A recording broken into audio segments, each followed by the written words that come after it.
नमस्कार। हमने कल देखा था कि सब कुछ व्यवस्थित चल रहा है, निधि संकलन भी होना शुरू हो गया है और शिला पर कैसे स्मारक खड़ा होने वाला है उसकी तैयारियां भी हो रही है।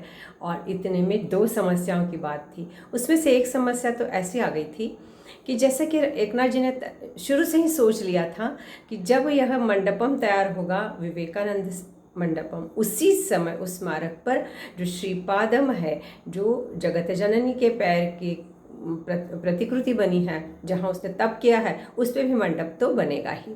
और उसके लिए अब इतना अच्छा वातावरण बन गया था, सबके विरोध के स्वर मध्य होने लग गए थे और निधि के कारण जन जन तक बात पहुँच रही थी।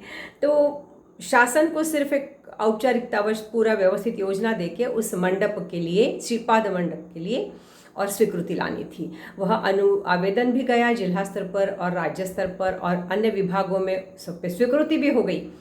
पर वह स्वीकृति शिला स्मारक समिति के पास आने के स्थान पर देवस्वम मंडल के पास गई, क्योंकि वो कन्याकुमारी से, माता कन्याकुमारी के श्रीपद से जुड़ी हुई बात थी। तो शासन को देने वाले को शायद कुछ गलतफहमी हो गई और उसने वह देवस्वम मंडलम को सौंपी। जैसे देवस्वम मंडलम को पता चला कि श्रीपाद मंडपम बनने वाला है, बहुत खुशी की बात थी, उन्होंने हाँ भी कर दिया। पर जैसा कि होता है, एक कहावत है ना, मतलब यहाँ सटीक तो नहीं है पर ऐसा ही होता है कि एक सड़ा आम पूरे सब टोकरी को ख़त्म कर देता है। तो भी दो लोग ऐसे अड़ गए कि यदि यह वहाँ पर श्रीपाद मंडपम बनेगा, लोग दर्शन को जाएंगे, फिर तो दर्शन लेंगे, पूजा करेंगे और नौकाएं भी चलने वाली हैं, तो कोई दिक्कत नहीं आएगी। तो इससे जो कुछ आर्थिक उत्पन्न होगा वो देवस्वम मंडल का होना चाहिए। तो वह श्रीपाद मंडपम देवस्वम मंडल के अधिकार में दे दिया जाए। उन्होंने शासन को आवेदन दे दिया, जो भी चल रहा था उस पर स्थगन लग गया, जो होता आया है। अब परेशान हो गए और एकनाथ जी को समझ नहीं आ रहा था कि जब तक श्रीपाद मंडपम नहीं बनेगा, उद्घाटन नहीं होगा, कि भक्त तो मंडप में और माँ खुले में, ये तो नहीं होगा। ये उनका बिल्कुल सोच था। राष्ट्रीय समिति को भी यही सोच था। फिर एकनाथ जी ने पूरे तमिल में पत्रक थे जो भी कुछ, वह त्रावणकोर देवस्वम मंडलन के, उनको कहा कि आप एक भी पत्रक दिखा दीजिए कि देवस्वम मंडलन का इस पर अधिकार है। खूब छानबीन हुई, सब हुआ, एक भी पत्रक ऐसा नहीं मिला। उसके पहले भी एकनाथ जी एक बार ये सब देख चुके थे, इसलिए उनको पता था वो पत्रक नहीं है। और फिर उन्होंने शासन को आवेदन दिया कि यदि देवस्वम मंडल अपना अधिकार दिखाने के लिए कोई पत्रक देता है, शासन उनके पास ऐसा है, तो फिर शासन उस पर निर्णय ले। ऐसा पत्रक नहीं दे सके और वहाँ 33 साल से जो पुजारी काम कर रहे थे और अन्य जितने कर्मचारी थे, उस पुजारी ने कहा सबसे पूछ लीजिए, हम आज तक एक भी बार वहाँ पर नहीं गए, ना हमने श्रीपादम की पूजा की, ना वहाँ कुछ हमने फल पुष्प चढ़ाए, लोग भी नहीं जाते, जाने का तो हमारे मन में विचार ही नहीं आया, क्योंकि नाव भी नहीं चलती थी। सबने ऐसा कहने के बाद तो फिर देवस्वम मंडलम कुछ बोल नहीं सका और शासन ने स्वीकृति दे दी। एक लड़ाई तो जीत गए। और उसके पूर्व ही श्रीपाद मंडपम की सब तैयारियां चल रही थी। उसके जो खंबे है, उसका जो मंडप है, उसका जो शिखर है, सब कुछ बन के तैयार हो रहा था कि जैसी अनुमति मिलेगी किनारे से उठा के शिला पर ले जाना और बनाना शुरू करना। जैसे कि राम मंदिर का हमने देखा है, हो रहा है और अब खड़ा हो जाएगा, सालों से बंद रहा था, अनुमति नहीं थी। तो यह कुछ दूरदृष्टि होती कि विश्वास की मिलेगा ही, क्यों नहीं मिलेगा। और वह तो एक हो गई। फिर दूसरी बात ऐसे आ गई कि जो राष्ट्रीय समिति के अध्यक्ष थे मनमथ जी, तो अचानक ही उनका 10 महीने पहले, 8 महीने पहले देहावसान हो गया। अब उद्घाटन के समय राष्ट्रीय समिति के अध्यक्ष का होना ज़रूरी था। तत्काल दूसरे अध्यक्ष के लिए उस वक्त के जज थे, जो पूर्व मंत्री भी रह चुके थे, उनको, राजन जी को कहा गया कि आप जो है इस अध्यक्ष पद का स्वीकार कीजिए। और अध्यक्ष पद का स्वीकार करने के लिए जब उन्होंने हाँ कर दी, तो वह थे रामनद जिले के। और जैसे ही रामनद जिले के लोगों को यह पता चला, उनके राजा को यह पता चला कि अपने यहाँ से राजन जी उस समिति के अध्यक्ष बन रहे हैं, तो वहाँ के लोगों ने रामनद जिले के यह राजा को बताना शुरू किया, पूर्व राजा, कि अरे आपके पूर्व सेतुपति राजा थे, उन्होंने तो पूरी सहायता दी है विवेकानंद स्वामी को शिकागो जाने तक के लिए, और उनके कारण वो जा पाए तो उनकी भी एक मूर्ति वहाँ शिला पर होना चाहिए। बहुत ही अच्छा विचार है। सबने समझाया, राजन जी ने कहा हाँ हो गया, अपने जिले के तो बिल्कुल होगी। उनको कुछ पता ही नहीं था उसके पहले सब क्या हो रहा है। उन्होंने हाँ कर दी, और जब समिति के सामने प्रस्ताव आया तो एकनाथ जी ने कहा ये तो नहीं हो सकता, किस किस की खड़ी करेंगे वहाँ, वहाँ सिर्फ और सिर्फ स्वामी विवेकानंद की ही मूर्ति रहेगी। और सब सदस्यों ने भी हाँ कर दी। अब राजन जी को तो थोड़ा अहम का प्रश्न हो गया था, ईगो का था। उन्होंने और सबको कहना शुरू कर दिया और पत्रकारों को वार्ता बुलाना शुरू कर दिया। राजन और लोगों ने सब कह दिया कि नहीं होगा तो हम तो मोर्चे निकालेंगे। अब एकनाथ जी ने कहा है तो बहुत बड़ी समस्या है। समझाया, बोले देखिए या तो आप अध्यक्ष पद का मैं आपका नाम ही नहीं दे लेता हूँ, या आप राजीनामा दे दीजिए समिति के सदस्य, क्योंकि वो पूर्व में तमिलनाडु के वहाँ के समिति के सदस्य तो थे ही। तो बोले नहीं मैं राजीनामा नहीं दूंगा, और मैं भेजूंगा, मैं पीछे नहीं हटूंगा, मैं राजीनामा भेजूंगा, देखता हूँ कितने सदस्य हाँ करते हैं। राष्ट्रीय समिति के सभी सदस्यों ने हाँ कर दी, तो तब तो इनको हमको और ठेस पहुंची। फिर उन्होंने पत्रकार वार्ता में बताना शुरू कर दिया, हिंदू पत्रिका में कुछ लेख भी आने लग गए।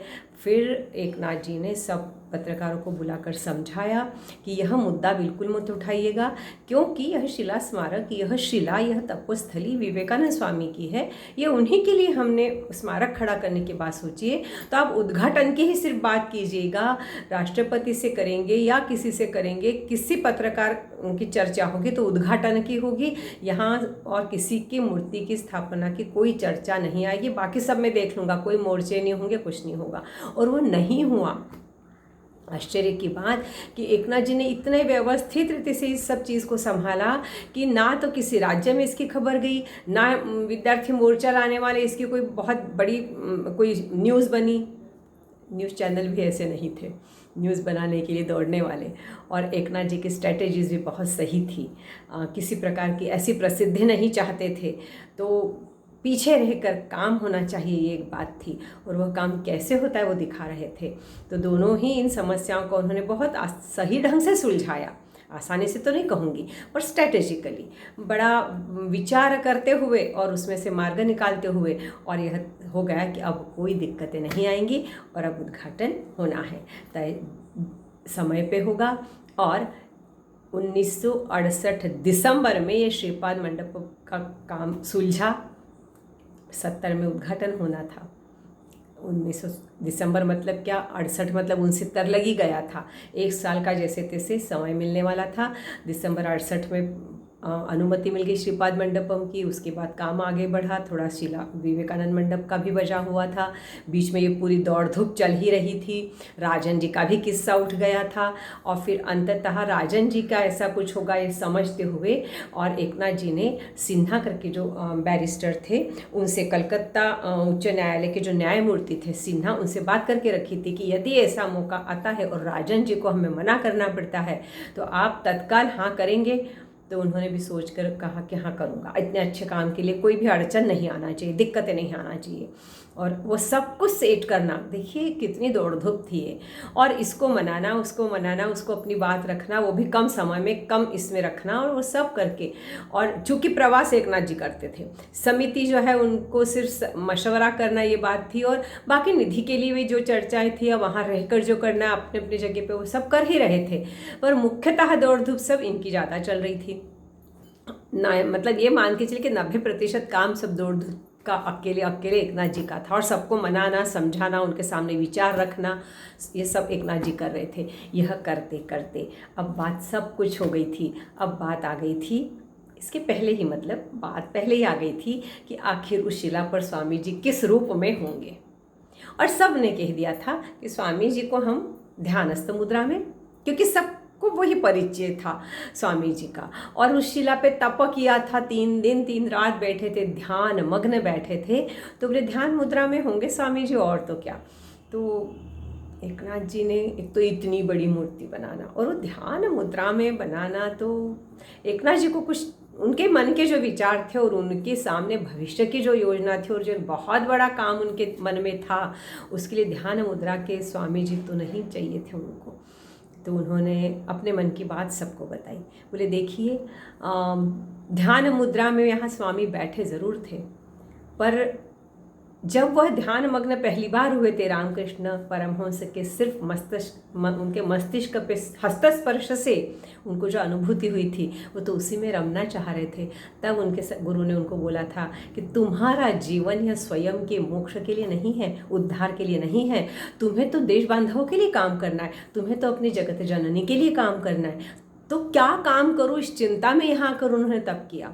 और उस 3 दिन 3 रात के तप का परिणाम था, ध्यान का परिणाम था कि जगत जननी ने उनको साक्षात्कार दिया और स्वयं रामकृष्ण परमहंस उनको समुद्र पर चलते हुए और उस पार बुला रहे हैं, ऐसा उनको साक्षात्कार हुआ। तो वो ध्यान में जो बात उनको प्राप्त हुई, तब वह ध्यान से उठ खड़े हुए उस सपने की ओर जाने के लिए। तो हमें ऐसी मूर्ति चाहिए, हमें ऐसे विवेकानंद चाहिए, हमें ऐसे प्रेरणा स्रोत चाहिए। कैसे और क्यों, इसकी बात कल करते हैं। जिन्होंने देखा है वहाँ पर जाकर उनको पता है वो भव्यता के साथ की दिव्यता, कम से कम चित्र तो देखे ही होंगे, भव्यता का तो एहसास हुआ ही होगा, दिव्यता तो वहाँ जाके ही अनुभूति हो सकती है। तो वह भव्यता के साथ दिव्यत्व कैसे प्रकट किया एकनाथ जी ने, कल देखेंगे। कल थोड़ा ज़्यादा समय, कल का दिन बहुत महत्वपूर्ण है, बहुत महत्वपूर्ण है। आज का इतना ही, धन्यवाद।